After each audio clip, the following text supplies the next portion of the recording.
So now let us solve the same problem, that concrete compressive strength, that reliability problem, using log normal distribution model. Now we are saying log normal distribution model because model is a representation of the reality. It is not the reality, right? We can only assume that the model best represents the reality, right? So let us see, if we assume a log normal distribution model, what do we end up getting? I mean, what sort of interpretations? So first, if we know the sample mean is 40, the sample standard deviation is 4.56. So if you plug in those formulas, what you end up getting is xi is equal to 0.114 and lambda is equal to 3.682. So immediately, so now if I plot, there is hardly any difference between log normal distribution and normal distribution. For engineering purposes, I mean, it is anybody's choice. I mean, it is cherry picking, right? You can pick any one of your choice. But we will see the significance a little bit better when we calculate the numbers. The probability that concrete strength is less than equal to 34 megapascals obtained using the standard normal variate. Now if we are using the standard normal variate but with log normal distribution parameters, instead of x we are using log x, right? And we incorporate the xi, lambda and xi values. So what do we get? We get 0.085. That is, there is an 8.5% chance that concrete strength is less than or equal to 34 megapascal, or let's say the probability of failure is 8.5%. Now my question to you, for the same problem, if you are a designer or if you are allowed to choose between normal distribution and log normal distribution, which one should you choose? Normal distribution gives you 9.4% probability of failure.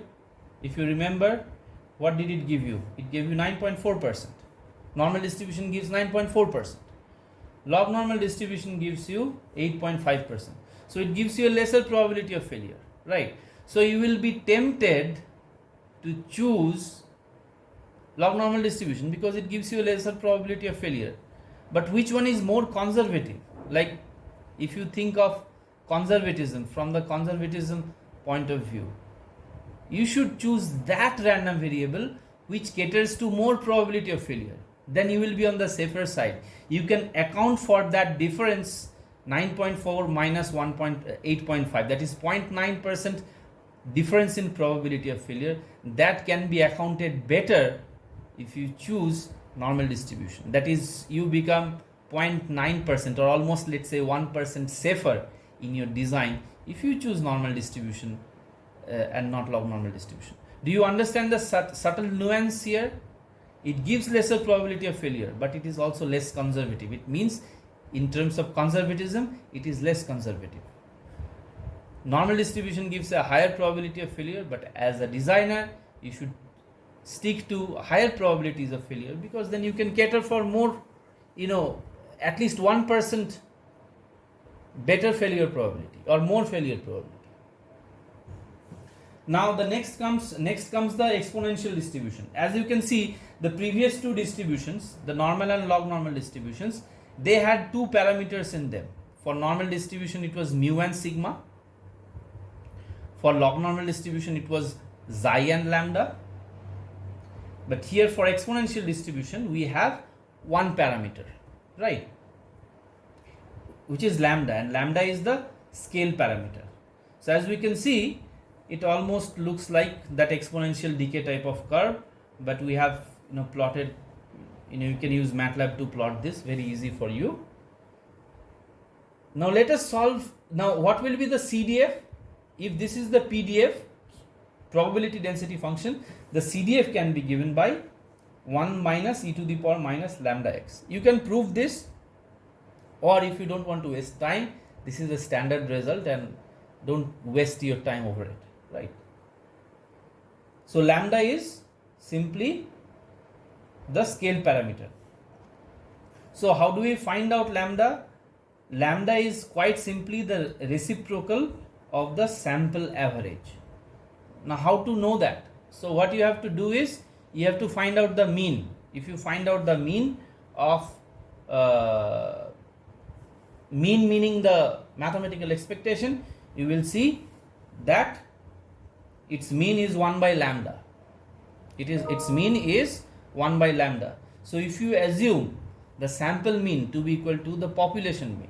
Now what is sample mean? Sample mean is the one which is x bar, which is obtained from the experiments by sampling. What is the population mean? Population mean is the mathematical expectation, that is minus infinity to infinity x fx dx. So in order to solve these problems, what we do, we equate the sample mean to the population mean. But there are profound mathematical consequences before we can do that, and I have to talk about it in a separate lecture when I talk about confidence intervals. That sample mean can be equated to population mean only under certain defined circumstances. But for now, let us take it at its face value and equate sample mean to the population mean, right? So I have the sample mean, which is 40, and if I estimate lambda, it is 0.025, and if I calculate px less than equals to 34, which is capital F 34, it comes out to be 0.573. So that is, it represents 57.3% failure. Now then, on that token, exponential distribution should be the best distribution to use, because it caters to 57% probability of failure. But if you end up doing that, do you know what you are going to do? You are going to be a very bad designer, because your designs will be very uneconomical. So instead of, let's say, designing like, let's say 750 by 750 millimeter columns, you will probably end up designing 2 meters by 2 meters columns, which will be like huge, thick, fat columns. They will always be safe, but then you are going to burn the pocket of the the person for whom you are designing and building, or maybe the contractor, right? So it will be a very uneconomical and expensive design. So we have to walk that delicate line between conservatism and over conservatism, because over conservatism leads to uneconomical designs, right? Now what we have is Weibull distribution. Weibull distribution is a very flexible and a very interesting distribution. It is also sometimes called as the extreme valued distribution. It is widely used for modeling extreme events like hurricanes, typhoons, etc. Right? It is an extreme value distribution, and we will see later that exponential distribution is actually a special case of Weibull distribution, right? So the fx, the probability density function is given by this, a rather crooked looking formula, which I don't advise you to remember at this outset, but as you can see, it can cater to all possible shapes, and most importantly, it also covers that exponential distribution part. So exponential comes under the family of Weibull distributions. Alpha is the scale and shape, and B is the scale parameter. The CDF is more tenable, like more palpable and understandable. CDF is given by 1 minus e to the power minus x by beta whole to the power alpha. You compare this with exponential distribution, which is given by 1 minus e to the power x by e to the power minus x by lambda, right? Almost. So if you choose alpha is equal to 1, so you get, what do you get? You get exponential distribution, right? Now the sample average, the distribution parameters can be estimated using the method of moments, which we have just talked. We have just discussed that sample moments have to be equated to population quantities. Now these population quantities for Weibull distribution are not easy, but regardless, I will definitely ask you to go through the mathematics of this. Indeed prove that the mathematical expectation Ex becomes beta times gamma function of 1 plus 1 by alpha, right?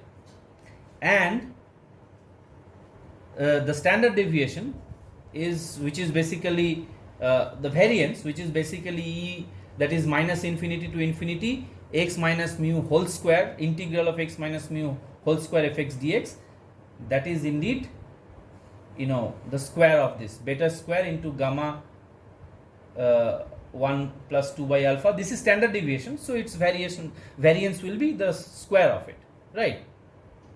So derive this formula using the mathematical expectations, right?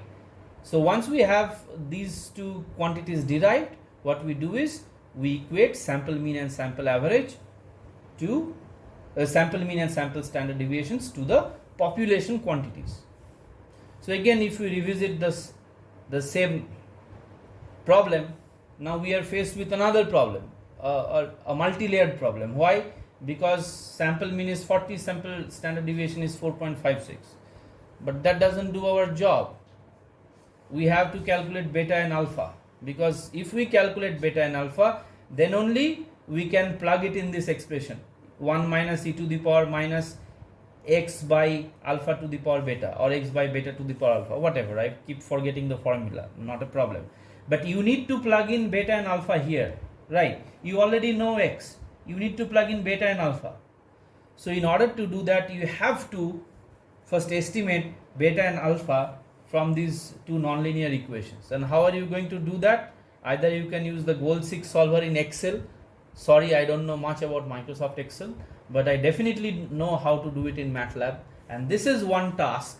What you have to do is, you basically have to solve this equation and solve for alpha. Once you get alpha, substitute for beta.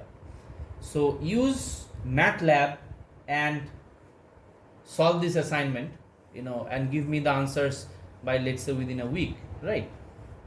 That will be nice. So once you have them, you use the formula and you get the probability of failure to be equal to 0.103, which is still a very good engineering approximation, because 10% probability of failure is roughly close to what normal distribution gave us. Not bad, right? Now this whole exercise could be, you know, trivialized. I say the word trivialized by using a MATLAB command, Weibull CDF x equals to 34. This is the mean. Basically this is the alpha and this is beta. Well, not trivialization, you still need to know this too. You still need to know this. So it gives you 0.1024. This is the MATLAB way of doing it, and this is by using the exponential formula, right?